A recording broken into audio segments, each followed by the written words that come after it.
আলাদা সড়ক দুর্ঘটনায় ৩ জেলায় ৭ জনের মৃত্যু হয়েছে। এসব ঘটনায় আহত হয় প্রায় ২০ জন। নাটোরের বনপাড়া হাটিকুমরুল মহাসড়কের গুরুদাসপুরের নয়াবাজার এলাকায় গরুবাহী ভটভটি ও বাসের সংঘর্ষে ৩ গরু ব্যবসায়ী নিহত হয়েছে। পুলিশ ও স্থানীয়রা জানায় সকাল 10:30টার দিকে রাজশাহীগামী একটি বাসের সঙ্গে চান্দাইকোনা গরুর হাটে যাওয়ার পথে গরুবাহী ভটভটির সংঘর্ষ হয়। এতে ভটভটিতে থাকা এক গরু ব্যবসায়ী ঘটনাস্থলেই মারা যায়। গুরুতর আহত কয়েকজনকে বড়াই গ্রাম উপজেলা স্বাস্থ্য কমপ্লেক্সে ও রাজশাহী মেডিকেলে নেওয়া হলে চিকিৎসাধীন অবস্থায় আরও 2 জনের মৃত্যু হয়। নিহত ও আহতদের পরিচয় শনাক্তে কাজ করছে পুলিশ। সিরাজগঞ্জের নলকায় বাস ও ট্রাকের সংঘর্ষে চালক সহ 2 জন নিহত এবং অন্তত 10 জন আহত হয়েছে।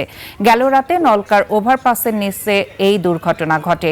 যমুনা সেতু পশ্চিম থানা পুলিশ জানায়, দিনাজপুর থেকে চট্টগ্রামগামী একটি বাস নলকা ওভারপাসের নিচ দিয়ে যাওয়ার সময় সিরাজগঞ্জ থেকে আসা একটি পণ্যবাহী ট্রাক ওভারপাসে উঠতে গিয়ে বাসটিকে সজোরে ধাক্কা দেয়। এতে ঘটনাস্থলেই বাসের চালক সহ 2 জন মারা যান।